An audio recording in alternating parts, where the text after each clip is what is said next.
में क्या चीज होना चाहिए, सबसे मेन चीज तो ये रहती है कि उसमें रिप्लिकेशन की कैपेसिटी होना चाहिए, वो द्विगुणित होना चाहिए, है ना। द्विगुणित होने की उसके अंदर में क्षमता होना चाहिए। तो वही वाला पदार्थ यहाँ पे क्या कहलाता है, अनुवांशिक पदार्थ कहलाता है। साथ में जिसके अंदर में जो उस पुराने टाइम की, जो पुरानी पीढ़ी की जो अनुवांशिक, क्या अभी भी नहीं आ रही, अभी भी नहीं आ रही सर क्लियर आवाज नहीं आ रही है। अरे यार, अब ठीक है, अब ठीक है, अब ठीक है, अब ठीक है, अभी ठीक है सर, अब ठीक है। ये फिर अटकने लग जाती ना तो बोलना पड़ता है। आवाज नहीं आ रही, आवाज नहीं आ रही, अरे यार। चलो ठीक है, क्या चीज हो रही थी, अनुवांशिक पदार्थ में विशेषता होना चाहिए कि वो एक पीढ़ी से जब दूसरी पीढ़ी में जा रहा है तो सेम अनुवांशिक जानकारी उसने ले जाना चाहिए, है ना। फिर यहाँ पर फ्रेडरिक मिस्चर का नाम याद रखना। फ्रेडरिक मिस्चर ने क्या किया था, यहाँ पे अनुवांशिक पदार्थ को न्यूक्लियन नाम दिया था, जो न्यूक्लियस के अंदर में देखा था, और वो काय के अंदर में देखा था, उनने पल्स सेल के अंदर में देखा था, ठीक है। उसके बाद में यहाँ पे बारी आती है कि अनुवांशिक पदार्थ की संरचना में क्या क्या चीज होती है। तो न्यूक्लियोटाइड होते हैं और न्यूक्लियोसाइड होते हैं ना। तो न्यूक्लियोटाइड के लिए अच्छे से याद रखना है कि यहाँ पर क्या होती है, जो अनुवांशिक पदार्थ है उसमें 3 मेन अणु रहते हैं। एक नाइट्रोजनी क्षारक रहता है, एक पेंटोस शर्करा रहता है, और एक फास्फेट समूह रहता है, ठीक है। ये 3 जब उसमें नाइट्रोजनी क्षारक और पेंटोस शर्करा रहती है तो वो कहलाते हैं यहाँ पे न्यूक्लियोसाइड कहलाते हैं। जब उसमें पेंटोस शर्करा जुड़ जाती है तो वो क्या कहलाता है, न्यूक्लियोटाइड कहलाता है, ठीक है। अब यहाँ पे ऑब्जेक्टिव बन जाता है कई बार कि न्यूक्लियोटाइड में कौन से अणु होते हैं और न्यूक्लियोसाइड में कौन से अणु होते हैं, तो वो चीज थोड़ी सी ध्यान रख लेना आप, ठीक है। जब फास्फेट समूह जुड़ जा रहा है तो न्यूक्लियोटाइड बन जा रहा है। जब उसमें फास्फेट समूह नहीं होता है, सिर्फ नाइट्रोजनी क्षारक होता है और पेंटोस शर्करा होती है, तो वो न्यूक्लियोसाइड होता है, ठीक है। उसके बाद में बारी आती है यहाँ पे उसके मॉलिक्यूल के स्थायित्व की डीएनए स्थायी कैसे होता है, तो और श्रृंखलाएं कैसे बनती है। तो यहाँ पर क्या होता है, जो 2 न्यूक्लियोटाइड होते हैं, जैसे एक ये हो गया, एक ये हो गया, तो ये जो न्यूक्लियोटाइड है यहाँ पे आपस में फास्फोडाइएस्टर बॉन्ड के द्वारा में जुड़े होते हैं।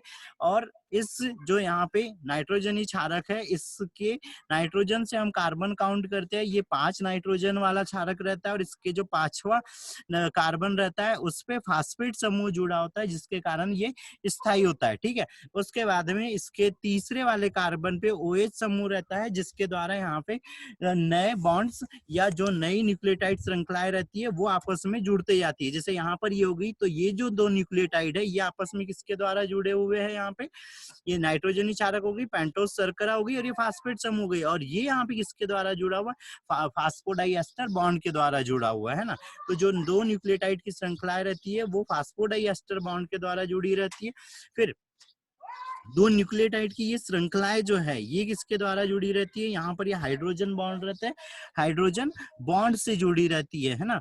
और एडेनिन के साथ में हमेशा थायमिन जुड़ता है, ग्वानिन के साथ में हमेशा साइटोसिन जुड़ता है, एडेनिन और थायमिन के बीच में हमेशा डबल बॉन्ड होते हैं, और ग्वानिन और साइटोसिन के बीच में हमेशा ट्रिपल बॉन्ड होते हैं, ठीक है। इतना याद रहेगा। Yes sir. अगली चीज, अब हमने यहाँ फास्फेट समूह बोला था, तो फास्फेट समूह जहाँ पर होता है, क्योंकि ये वाले सिरे पे यहाँ के सारे उसके बॉन्ड कंप्लीट हो जाते हैं, जिसके कारण में सारे के सारे बॉन्ड कंप्लीट हो जाते हैं, जिसके कारण ये यहाँ पे स्थायी हो जाता है ना। तो कौन सा, और इसको हम कौन सा भाग बोलते हैं, कौन सा सिरा बोलते हैं, 5 प्राइम सिरा बोलते हैं। और जिस नाइट्रोजनी क्षारक पे यहाँ पे OH समूह होता है, उस वाले को हम 3 प्राइम सिरा बोलते हैं। तो ठीक है, इतनी चीजें याद रखना है ना।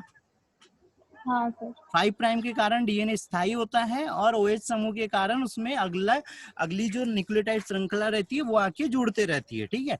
दूसरी चीज, फास्फेट समूह के कारण ही डीएनए के अंदर में क्या होती है, ऋणात्मक प्रकृति रहती है ना, उसमें जो चार्ज रहता है वो माइनस चार्ज रहता है ना। दूसरी चीज याद रखने वाली है कि यहाँ फास्फेट समूह के कारण ही क्या चीज हो रही है, जो डीएनए है या जो अनुवांशिक पदार्थ है वो अम्लीय प्रकृति का होता है, ठीक है।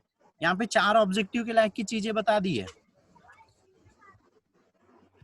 ये बहुत अच्छे से याद सर एक रखिए। बार फिर से रिपीट कर दीजिए 4 चीजें। हाँ, फास्फेट समूह के कारण डीएनए स्थायित्व प्रदान प्राप्त करता है, ठीक है, स्थायित्व प्राप्त करता है फास्फेट समूह के कारण। ओएच समूह के कारण उसमें न्यूक्लियोटाइड की श्रृंखलाएं जुड़ते जाती है।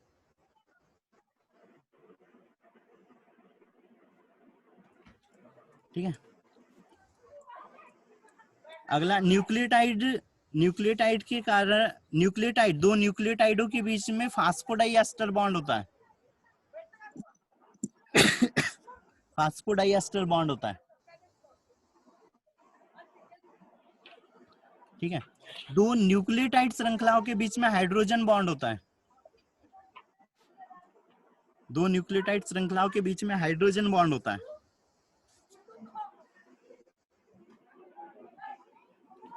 ठीक है। फास्फेट समूह के कारण ऋणात्मक प्रवृत्ति होती है डीएनए की, और अम्लीय प्रवृत्ति भी, ठीक है। चलो आगे बढ़ते हैं। अब बारी आती है यहाँ पे डीएनए स्ट्रक्चर की। तो डीएनए स्ट्रक्चर के लिए याद रख लेना, यहाँ पे वॉटसन और क्रिक ने दिया था, इससे पहले भी और भी लोगों ने दिए थे, लेकिन वॉटसन और क्रिक का जो मॉडल था वो सही हो रहा था, क्योंकि जब हमने इसकी एक्सरे क्रिस्टलोग्राफी करी थी तो उसमें हमको जो डीएनए था, मतलब न्यूक्लियस के अंदर में हमको दो स्ट्रैंड दिखाई दे रहे थे ना, और यहाँ पर जो डीएनए के दो स्ट्रैंड रहते हैं वो कैसे रहते हैं, दोनों एक दूसरे के प्रति समांतर होते हैं, प्रति समांतर होते हैं, विपरीत होते हैं लेकिन समान होते हैं, ठीक है। दूसरी चीज, दोनों डीएनए के स्ट्रैंड एक दूसरे को क्रॉस नहीं करते हैं, और हमेशा इसमें एडेनिन थाइमिन से जुड़ता है, और ग्वानिन हमेशा साइटोसिन के साथ में जुड़ता है, या साइटोसिन हमेशा ग्वानिन के साथ में जुड़ता है। और यहीं पे आता है एक चारगाफ का नियम, कि उसने ये बोला था कि जितनी मात्रा में यहाँ पे प्यूरिन होते हैं किसी जीव के अंदर में, उतनी ही मात्रा में पिरिमिडिन भी होती है ना, ठीक है। ये है चारगाफ का नियम कि प्यूरिन और पिरिमिडिन की मात्रा हमेशा सारे जीवों में लगभग समान होती है, हल्का सा अंतर होता है, तो वो अंतर उतना मायने नहीं रखता है, ठीक है। उसके बाद में यहाँ पे डीएनए स्ट्रक्चर की बारी आती है। तो आवाज आ रही है ना बेटा, क्लियर? हाँ सर आ रही है। हाँ ठीक है। डीएनए स्ट्रक्चर की सर अगर आ हम रही बात है। करें, डीएनए अगर स्ट्रक्चर की बात करें तो हम यहाँ पे इसका अगर व्यास देखें तो व्यास कितना होता है, यहाँ पे 20 एंगस्ट्रॉन्ग होता है, ठीक है। दो न्यूक्लियोटाइड श्रृंखलाओं के बीच की दूरी 3.4 एंगस्ट्रॉन्ग होती है। एक कुंडली की लंबाई अगर हम यहाँ से यहाँ तक एक कुंडली देखें तो 34 एंगस्ट्रॉन्ग होती है ना। फिर यहाँ पे जो नाइट्रोजनी क्षारक के बीच की दूरी बोली है, तो नाइट्रोजनी क्षारक के बीच की दूरी यहाँ पर 11 हाँ ठीक है 11 एंगस्ट्रॉन्ग होती है ना। उसके बाद में अब यहाँ पे क्या चीज याद रखना है, देखो डीएनए के अंदर में यहाँ पे दो ग्रूव दिख रहा है, दो ग्रूव दिख रहे हैं, मतलब क्या चीज हो रही है, दो खांच दिख रही है। और दो खांच ये देखो, एक तो यहाँ पर है, इसको बोलते हैं माइनर, और ये एक बड़ी वाला गहराई दिखाई दे रही है, ये क्या कहलाती है, मेजर ग्रूव। एक माइनर ग्रूव है, एक मेजर ग्रूव है ना। तो एक कुंडली के अंदर में एक मेजर ग्रूव और एक माइनर ग्रूव होता है। मेजर ग्रूव की गहराई कम होती है, माइनर ग्रूव की कम होती है, मेजर ग्रूव की ज्यादा होती है, ठीक है। दूसरी चीज, क्योंकि यहाँ पे ये जो वॉटसन और क्रिक का मॉडल है ये बी डीएनए है, तो बी डीएनए में क्या चीज होते हैं, 10 न्यूक्लियोटाइड होते हैं, मतलब यहाँ से लेके यहाँ तक ये जो एक कुंडली चल रही है, इस कुंडली के बीच में यहाँ पे 10 न्यूक्लियोटाइड श्रृंखलाएं रहेंगी, ये न्यूक्लियोटाइड श्रृंखलाएं। दूसरी चीज, अभी पहले बताया था, यहाँ पे दो न्यूक्लियोटाइडों के बीच में यहाँ पे हाइड्रोजन बॉन्ड होते हैं, दो न्यूक्लियोटाइड श्रृंखलाओं के बीच में फास्फोडाइएस्टर बॉन्ड होते हैं, ठीक है बेटा। इतनी चीजें यहाँ पे याद रहेंगी, ठीक है।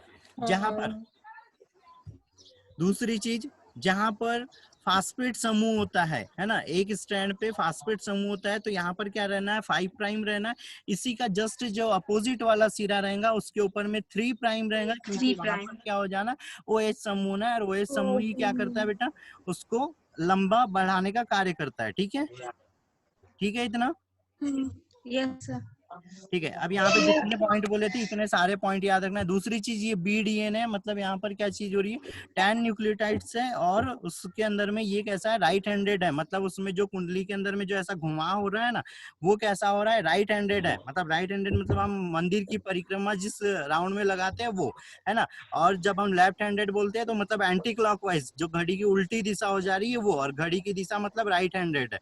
तो ये जो बी डीएनए है ये क्या है, यहाँ पे राइट हैंडेड है। जो जेड डीएनए रहेगा, अभी हम यहाँ पे डीएनए के प्रकार देखते हैं, ये देखो, यहाँ पे अलग अलग प्रकार के डीएनए दिए हुआ, ए डीएनए, जिसके अंदर में अब ये डीएनए के प्रकार किस आधार पे, उसके अंदर में जो एक कुंडली हो रही है, एक कुंडली के अंदर में कितने न्यूक्लियोटाइड्स आ रहे हैं, कितने न्यूक्लियोटाइड की श्रृंखलाएं हैं, उसके आधार पे यहाँ पे डीएनए के भाग थे। ठीक है, तो यहाँ पर सबसे मेन चीज एक एक का कंपलसरी याद रखना है। तो उसमें जो नाइट्रोजन जो न्यूक्लियोटाइड्स बॉन्ड है, न्यूक्लियोटाइड श्रृंखला है, चेन है, उनकी संख्या याद रखना है। तो ए डीएनए में 11 है, बी डीएनए में 10 है, सी डीएनए में 9.33 है। अगर यहाँ पे 9.33 नहीं दिया है तो सिर्फ 9 पॉइंट में याद रख लेना, है ना। डी डीएनए में 8 है और जेड डीएनए में 12 है। और जेड डीएनए क्या रहता है, बड़ा रहता है, सिकुड़ा हुआ रहता है और जिगजैग रहता है, ऐसा जेड के जैसे कैसे भी घुमा फिरा हुआ रहता है। ठीक है, और जेड डीएनए के लिए ही ये चीज याद रखना है कि ये लेफ्ट हैंडेड होता है, एंटी क्लॉकवाइज होता है। ठीक है, ठीक है बेटा। हाँ यस ठीक है शिवानी बेटा, अपने फैमिली वाले से दूर रहना है ना, या तो फिर वहां पे म्यूट करके रखो। ठीक है, दूसरी चीज यहाँ पे अनुवांशिक सूचनाओं का प्रवाह। तो अनुवांशिक सूचनाओं का जो प्रवाह रहता है उसके लिए क्रिक ने एक मॉडल दिया था और उसको बोला गया था सेंट्रल डोगमा। ठीक है, इसमें यहाँ पर बताया था कि यहाँ पर क्या हो रहा है, 3 प्रकार का अनुवांशिक सूचनाओं का प्रवाह होता है। अगर किसी ने कम्युनिकेशन पढ़ा हो, है ना, तो कम्युनिकेशन कैसा होता है, 1 वे होता है, 2 वे होता है। वैसे ही यहाँ पर भी क्या हो रहा है, 1 वे है, 2 वे है और एक साइक्लिक है ना। तो 1 वे में क्या हो रहा है, डीएनए से आरएनए बन गया। ट्रांसक्रिप्शन मतलब क्या हो गया, अनुलेखन हुआ डीएनए का और एक एमआरएनए बन गया, और एमआरएनए का ट्रांसलेशन हुआ, अनुवादन हुआ और एक प्रोटीन का मॉलिक्यूल बन गया। तो ये हो गया 1 वे। 2 वे में क्या चीज हो रही है, 2 वे में यहाँ पर डीएनए से तो एमआरएनए बन गया, लेकिन एमआरएनए से वापस से क्या बन जाता है, यहाँ पे डीएनए बन जाता है। तो ये कहलाता है, यहाँ पर क्या प्रोसेस हो रही थी, ट्रांसक्रिप्शन हो रहा था। तो यहाँ पर क्या चीज हो रहा है, रिवर्स ट्रांसक्रिप्शन की खोज किसने करी थी, बाल्टीमोरे एंड टेमिनिसन। इसी प्रोसेस को टैमिनिज्म भी बोलते हैं। टैमिन और यहाँ पे जो बाल्टीमर है उसने इसकी खोज करी थी, रिवर्स ट्रांसक्रिप्शन की। रिवर्स ट्रांसक्रिप्शन मतलब ये चीज हो रही, और ये किसके अंदर में होता है, खासकर रिट्रो वायरसों के अंदर में होता है। जो आरएनए वायरस रहते हैं उनके अंदर में अधिकतर हमको रिवर्स ट्रांसक्रिप्शन देखने को मिलता है। जैसे HIV वायरस हो गया, वो रिट्रो वायरस है, आरएनए वायरस है, तो उसके अंदर में हमको रिवर्स ट्रांसक्रिप्शन देखने को मिलता है कि वो प्रोटीन एमआरएनए से का जो एमआरएनए बनता है उससे प्रोटीन बनना चाहिए, लेकिन वो प्रोटीन न बना के वापस से क्या बना लेता है, दूसरा नया आरएनए बना लेता है, जिसके कारण उसकी कॉपी और उसके एंटीजन बहुत ज्यादा बढ़ने लग जाते हैं। ठीक है, तो ये चीज याद रखना है ना। फिर साइक्लिक आती है। तो साइक्लिक में क्या चीज हो रहा है कि यहाँ डीएनए से एमआरएनए बना, एमआरएनए से क्या बन जाना है, वापस से यहाँ पे प्रोटीन बन जाना है ना। एमआरएनए से प्रोटीन बन जाना है। जैसे यहाँ से अगर इस साइड से चालू हो रहा है वो यहाँ प्रोटीन, तो प्रोटीन से क्या चीज हो गई, फिर से यहाँ पे आरएनए बन गया और आरएनए से क्या हो जाना है, वापस से यहाँ पे डीएनए बन जाना है। तो ये एक तरह से साइक्लिक प्रोसेस हो जा रही है। तो चक्रीय अनुवांशिक सूचनाओं के प्रवाह में साइकिल चलते रहती है कि डीएनए से एमआरएनए, एमआरएनए से प्रोटीन, प्रोटीन से वापस एमआरएनए और एमआरएनए से वापस से यहाँ पे डीएनए बन जाना है। लेकिन रिवर्स ट्रांसक्रिप्शन के लिए याद रखना है कि रिवर्स ट्रांसक्रिप्शन में डीएनए से सिर्फ एमआरएनए बनता है और एमआरएनए से वापस से डीएनए बन जाता है। प्रोटीन मॉलिक्यूल वाली बात यहाँ पे आती ही नहीं है। ठीक है, ठीक है, इतना क्लियर है बेटा। Yes sir. ठीक है, दूसरी चीज आती है डीएनए की लंबाई को लेके कि डीएनए की एक नॉर्मल, अगर हम डीएनए की अगर बात करें तो कम से कम वो 200 मीटर लंबा रहता है। तो वो 200 मीटर लंबा इतना बड़ा होने के बाद इतने छोटे से न्यूक्लियस में कैसे आ जाता है, तो उसमें क्या चीज होती है, आगे चल के हम एक न्यूक्लियोसोम मॉडल पढ़ेंगे, उसमें हम देखेंगे हिस्टोन प्रोटीन, है ना। क्योंकि हमने डीएनए को क्या बोला था, माइनस चार्ज, और वो जो प्रोटीन रहती है हिस्टोन प्रोटीन प्लस चार्ज रहती है, जिसके कारण वो संघनित हो जाता है, संकुचित हो जाता है एक छोटी सी जगह में और बहुत लंबा सा डीएनए भी बहुत छोटी सी जगह में आ जाता है। जैसे जब हम केंद्रक के अंदर में उसका स्ट्रक्चर देखते हैं तो वो सिर्फ 2 नैनोमीटर होता है, और अगर हम उसको अगर ऐसा लंबा किया जाए तो वो 200 मीटर लंबा होता है ना। अगर हम एक ह्यूमन की अगर डीएनए की बात करें, अगर हम एक ह्यूमन बॉडी की सारी सेलों के डीएनए की बात करें तो 27 टाइम अर्थ को राउंड किया जा सकता है। इतना लंबा डीएनए रहना है सिर्फ एक ह्यूमन में, है ना। तो इतना बड़ा होने के बाद क्योंकि वो संगठित हो जा रहा है, ठीक है। और क्यों हो रहा है तो ये भी याद रखना है, संगठित इसीलिए हो जा रहा है क्योंकि माइनस चार्ज है उसमें, इसीलिए। सर हम्म सर मैंने 2 मीटर डीएनए पढ़ा है क्या? नंबर 2 मीटर 2 नैनोमीटर बेटा, 2 नैनोमीटर न्यूक्लियस के अंदर में 2 नैनोमीटर रहता है। पर अगर हम उसको अगर खोल दे वो 2 नैनोमीटर कब है, जब वो हिस्टोन प्रोटीन के ऊपर ये यहाँ पे ये डायग्राम देखो, ये जब यहाँ पे लपेटा हुआ है तो ये कैसा है, बहुत न्यूक्लियोसोम। हाँ ये न्यूक्लियोसोम है ना। तो यहाँ पे क्या चीज हो रही है, डीएनए इस हिस्टोन प्रोटीन के चारों ओर लपेटा हुआ है ना। तो तब वो हाँ कैसा है, सिर्फ 2 नैनोमीटर का है ना। अच्छा अगला डायग्राम देखो, सारी चीज क्लियर हो जाएंगी, ये देखो। अच्छा इसके लिए मैंने जो अगर मेरी फेसबुक अगर किसी ने देखी हो तो उसमें ट्रांसलेशन, ट्रांसक्रिप्शन और ये न्यूक्लियोसोम मॉडल के वीडियो डले हुए हैं, वो वीडियो पे देखना है। यहाँ डायग्राम पे भी दिखे, अभी हमने ऐड किया है वीडियो, वो भी दिखा दूंगा ना। देखो यहाँ पर क्या चीज हो रही, ये एक न्यूक्लियोसोम था, है ना, ये एक न्यूक्लियोसोम।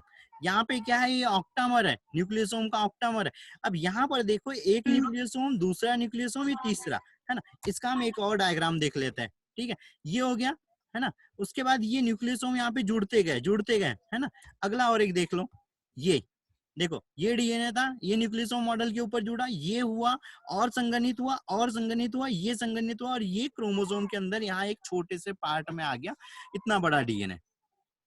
अब दिख रहा है ये कितना है, ये यस सर। 1400 नैनोमीटर है, जबकि ये कितना था यहाँ पे 2 नैनोमीटर, और 2 यहाँ पे नैनोमीटर। न्यूक्लियोसोम में 12.5 nanometre is equal to 200 base pair आ रहा है। 200 बेस पेयर है बेटा इतने से के अंदर में, है ना। तो ये अगर हम ऐसा अगर खोला जाए तो हमने जो पहला वो स्ट्रक्चर देखा था जहाँ पे हमने 5 प्राइम और 3 प्राइम देखा था, उसमें कैसे बड़ा बड़ा दिख रहा था। लेकिन अब अगर इस लास्ट वाली क्रोमोसोम के यहाँ क्रोमेटिड्स को अगर देख लो तो कितना छोटा सा भाग दिखाया गया है, यहाँ पे बहुत छोटा सा भाग दिखाया गया है। अभी इतना बड़ा गुणसूत्र बचा हुआ है ना। जो हमने देखा था वो बहुत ही छोटा सा भाग देखा था। तो ये चीजें वो संगठित हो जा रहा है इसीलिए, है ना। तो टोटल है 200 मीटर रहना है, लेकिन वो संगठित होके सिर्फ 2 नैनोमीटर में आ जाना है ना। सर डीएनए में कौन सा बॉन्ड पाया जाता है? डीएनए में कौन सा बॉन्ड पाया जाता है, डीएनए में कोई बॉन्ड नहीं होता बेटा। डीएनए के जो सर वो न्यूक्लियोटाइड, डाइपेप्टाइड बॉन्ड, हाँ फास्फोडाइएस्टर bond, dipeptide bond. फास्फोडाइएस्टर bond, फास्फोडाइएस्टर bond ये यहाँ पर था बेटा। ये एक न्यूक्लियोटाइड श्रृंखला दिख रही है, ये दूसरी दिख रही है, तो इन दोनों के बीच में यहाँ पर ये जो बॉन्ड है ये फास्फोडाइएस्टर बॉन्ड है। और ये जो यहाँ पे न्यूक्लियोटाइड है ये दोनों किसके द्वारा जुड़े हुए हैं, हाइड्रोजन बॉन्ड के द्वारा जुड़े हुए हैं। इस पर भी ऑब्जेक्टिव आता है ना। और जैसे यहाँ पे एडिनोसिन ग्वानिन, इन दो के बीच में जो यहाँ पे बॉन्ड रहेगा वो क्या रहेगा, फास्फोडाइएस्टर। और यहाँ पे ये जो है वो कौन सा है, हाइड्रोजन बॉन्ड है, ठीक है। यस ठीक है सर। बेटा, यस सर। ठीक है। फिर अभी हम यहाँ पे बता रहे थे डीएनए पैकेजिंग, है ना। तो अभी ये मैंने अनुवांशिक सूचनाओं का प्रवाह, सेंट्रल डोग्मा बता दिया, है ना। अब क्या चीज हो रही है यहाँ पे, इसका हमको डीएनए आरएनए में डिफरेंस बताने की जरूरत नहीं है, ये सारे लोगों को पता है, हम 10th से पढ़ते आ रहे हैं ना। तो डीएनए आरएनए में अंतर नहीं बता रहे हैं, हम पैकेजिंग की बात करते हैं अब यहाँ पे सीधे, ठीक है। ठीक है, डीएनए पैकेजिंग में क्या हो रहा है, 2 मॉडल दिए थे यहाँ पे, एक न्यूक्लियोसोम मॉडल दिया था और एक सोलेनॉइड मॉडल दिया था, है ना। न्यूक्लियोसोम मॉडल में ये बोला था कि न्यूक्लियोसोम होते हैं जिसके अंदर में हिस्टोन प्रोटीन होती है जो प्लस चार्ज होती है, और क्योंकि अभी हमने थोड़ी देर पहले ही बताया था डीएनए के ऊपर में क्या रहता है, माइनस चार्ज रहता है, और किसके कारण रहता है, वो फास्फेट समूह के कारण रहता है ना। तो अब यहाँ पे ये क्या चीज होगी, एक हिस्टोन है। अब साथ में यहाँ पर एक और ऑब्जेक्टिव बन गया इसी के अंदर में। तो यहाँ पर क्या चीज होगी, ये डीएनए का हिस्टोन प्रोटीन हो गया, यहाँ पे ये डीएनए हो गया। अब ये जो डीएनए लपेटा हुआ है, ये डीएनए कैसा लपेटा हुआ रहता है, यहाँ पे उसके चारों ओर लपेटा हुआ है ना। तो जो राउंड में लपेटा हुआ है वो कैसे लपेटा हुआ रहता है, ये एक, अभी यहाँ पे ये लिखते नहीं आएगा, एक सही वो अपन लिखते हैं ना, 1/3 4, 4 3/4 राउंड, ठीक है। ये वो पता है ना, एक सही कैसे लिखते हैं, वो सामने साइड में यस लिखते हैं, है ना, यस वैसा सर वाला है यस ना। सर, यस एक सर, सही 3/4 राउंड लपेटा हुआ रहता है इस हिस्टोन अणु के चारों ओर में डीएनए। और ये जो यहाँ से दिखाई दे रहा है ये क्या कहलाता है, डीएनए लिंकर कहलाता है। अब ये एक प्रोटीन यहाँ पे और दिखाई दे रही है ना, तो ये क्या कहलाती है, H1 हिस्टोन प्रोटीन H1 कहलाती है। H1 प्रोटीन जुड़ी होती है हिस्टोन अणु के साथ में, डीएनए और हिस्टोन अणु के साथ में H1 प्रोटीन जुड़ी होती है ना बेटा। यहाँ पे थोड़ा सा ध्यान देना क्योंकि इसके ऊपर एक ऑब्जेक्टिव पूछ लेगा वो, है ना। तो हिस्टोन के साथ में डीएनए के साथ, हिस्टोन व डीएनए के साथ में यहाँ पे H1 प्रोटीन जुड़ी हुई रहती है, ठीक है, H1 प्रोटीन, हिस्टोन प्रोटीन। दूसरी चीज, हिस्टोन प्रोटीन प्लस चार्ज रहती है और डीएनए माइनस चार्ज रहता है, ठीक है। Yes sir. ये था, शायद निकिता को अच्छे से दिख नहीं रहा था, अब दिख रहा है बेटा निकिता? Yes sir. ठीक है। अब यहाँ पे और एक चीज आ जा रही है, ये जो हम यहाँ पे न्यूक्लियोसोम मॉडल देख रहे हैं, तो इसमें क्या चीज हो रही है, दो चीज हो रही है। एक वर्ड आता है यूक्रोमेटिन और एक आता है हेटेरोक्रोमेटिन। यूक्रोमेटिन का मतलब ये चीज हो गई है कि जब ये न्यूक्लियोसोम दूर दूर होते हैं तो वो क्या कहलाते हैं, यूक्रोमेटिन कहलाते हैं। जैसे दूर है, एक अणु यहाँ पे, एक अणु यहाँ पे, तो ये क्या कहला रहा है, यूक्रोमेटिन। क्योंकि जब हम इसकी स्टैनिंग करते हैं तो हमको स्टैनिंग में क्या होता है, लाइट कलर मिलता है ना। तो जहां पर न्यूक्लियोसोम दूर दूर होते हैं वो वाला भाग उसका यूक्रोमेटिन कहलाता है। और जहां पर बहुत ज्यादा ऐसे पास पास होते हैं, जैसे ये एक जुड़ गया, फिर अगला यहाँ पे जुड़ गया, अगला यहाँ पे जुड़ गया, बहुत पास पास में जुड़ा, और उसको अगर हम यहाँ पे जब हम उसकी स्टैनिंग करते हैं तो हमको एक डार्क कलर दिखाई देता है ना। तो वो जो डार्क कलर वाला जो भाग दिखाई देता है वो कहलाता है हेटेरोक्रोमेटिन, ठीक है, हेटेरोक्रोमेटिन। इसको याद रखना है बेटा, है ना। सर ठीक है, यूक्रोमेटिन ही सिंथेसिस करता है? नहीं, दोनों से होता है, दोनों से सिंथेसिस होता है। यूक्रोमेटिन का जल्दी हो जाता है, हेटेरोक्रोमेटिन का लेट होता है, क्योंकि उसमें ज्यादा भाग रहता है, पास पास भाग रहता है, और यूक्रोमेटिन ऐसे दूर दूर है ना, न्यूक्लियोसोम उसमें ऐसे दूर दूर है, तो उसका जल्दी से सिंथेसिस हो जाना है ना। ठीक है। अब दूसरी चीज, यहाँ पर ये एक न्यूक्लियोसोम हो गया, एक न्यूक्लियोसोम इधर हो गया, इस बीच में यहाँ पे जो डीएनए है, दो न्यूक्लियोसोमों के, बेटा कविता आलसी आ रही है? नहीं सर, मुझे ये प्रॉब्लम ही है। अच्छा ठीक है, तो मुंह पे हाथ रखा कर, मेरे को भी आने लग जाएंगे तो मैं सो जाऊंगा इधर। चलो, ये दो न्यूक्लियोसोम, बढ़िया, बहुत ही बढ़िया, ये बहुत गजब किया, क्या बात। चलो, ये दो न्यूक्लियोसोम जो दिख रहा है, एक ये और एक ये, अब इसके बीच में जो यहाँ पर डीएनए, ये क्या कहला रहा है, लिंकर डीएनए कहला रहा है, ठीक है, लिंकर डीएनए कहला रहा है, ठीक है। दूसरी चीज, अब यहीं से इसी डायग्राम से याद रखना है कि एक जो न्यूक्लियोसोम होता है उसके अंदर में कितने अणु होते हैं, तो उसके अंदर में H2A के 2 अणु होते हैं, H2B के 2 अणु होते हैं, H3 हिस्टोन 3 के 2 अणु होते हैं, और हिस्टोन 4 के 2 अणु होते हैं बेटा, ठीक है। ये 4 प्रकार के अणु रहते हैं, और ये सब कैसे रहते हैं, 2-2 रहते हैं, ठीक है बेटा। इतनी चीज याद रखना है। ये यहाँ पर देखो, यहाँ पर यस सर। दिखाई हाँ दे रहा है ना। और जो बेस पेयर होते हैं वो कितने होते हैं, 200 बेस पेयर होते हैं एक न्यूक्लियोसोम के अंदर में, ठीक है।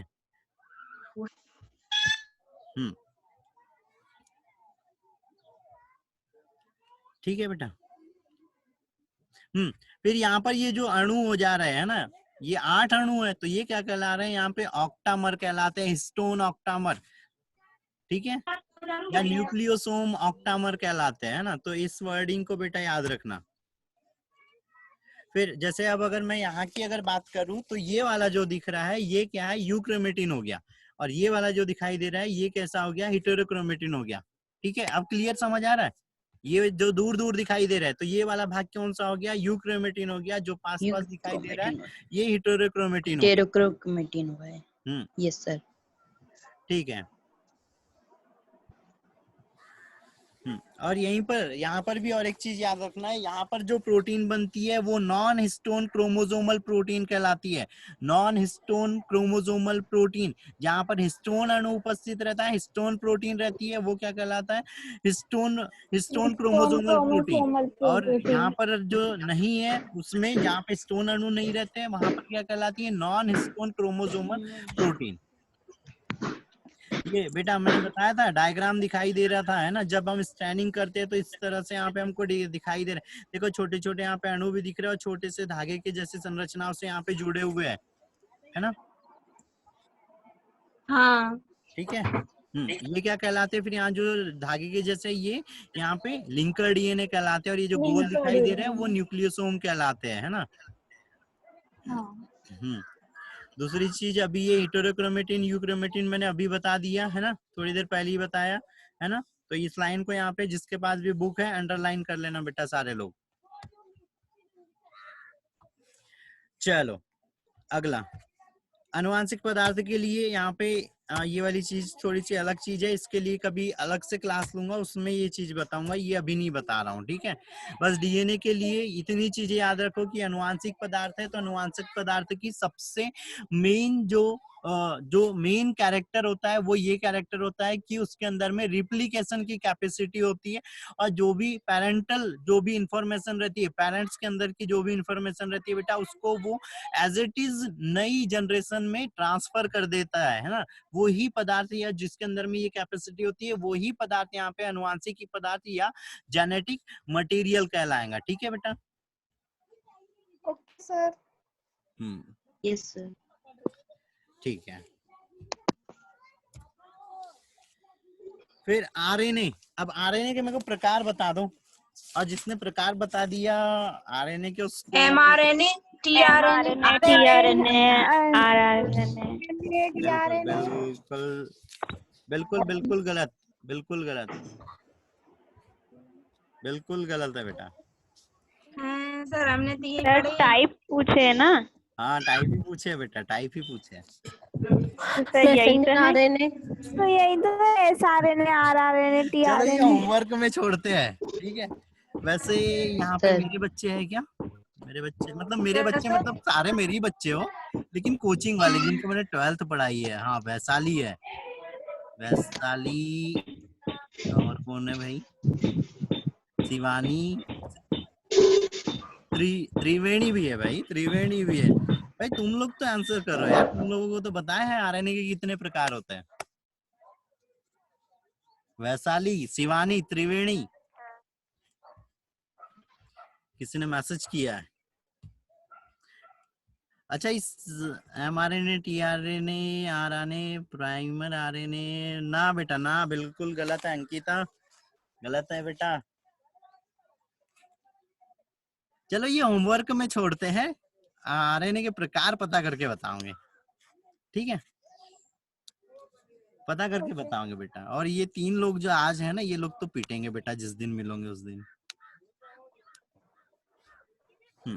चलो आरएनए के प्रकार बताना, ठीक है? ठीक है, अभी फिलहाल तुमने जो 3 आरएनए बताया उनकी बात कर लेते हैं। पता है उसके बारे में तो खैर, कि एमआरएनए मैसेंजर आरएनए होता है, अनुवांशिक सूचनाओं को रखता है। ट्रांसफर आरएनए एमिनो अम्लों को ले जाने का कार्य करता है। और आरआरएनए क्या होता है? राइबोसोमल आरएनए होता है, जो राइबोसोम के अंदर में रहता है। फिर यहाँ पर देखो, यहाँ पे ये हम आरएनए की संरचना देख लेते हैं शॉर्ट में, इससे उतने ज्यादा याद नहीं रखना। ये क्या है? क्लेव, यहाँ पे एल मॉडल है ना? आरएनए का एल मॉडल है, टी शेप आरएनए का। तो उसमें क्या चीज हो रही है? एक साइड में यहाँ पे 3 प्राइम वाला जो सिरा है उस पे एमिनो अम्ल जुड़ा हुआ रहता है। दूसरी चीज में उसके लास्ट में एक भाग पे क्या होते हैं? एंटीकोडान होते हैं, जो मैच करते हैं एमआरएनए के साथ में, और एक प्रोटीन या मतलब एमिनो अम्ल की पॉलीपेप्टाइड श्रृंखला बनाने में मदद कर देते हैं, ठीक है? दूसरा वाला मॉडल यहाँ पे ये दिख रहा है, क्लेवर लीफ मॉडल है। क्लेवर लीफ मॉडल में भी यही चीज हो रही है। एक एंड जो 3 प्राइम OH समूह वाला है उसके ऊपर में एमिनो अम्ल रहता है। दूसरी चीज, अगला जो साइड रहता है या जो डाउन वाली जो यहाँ पे आर्म रहती है उसको एंटीकोडान लूप बोलते हैं, या एंटीकोडान आर्म बोलते हैं, जिसके ऊपर में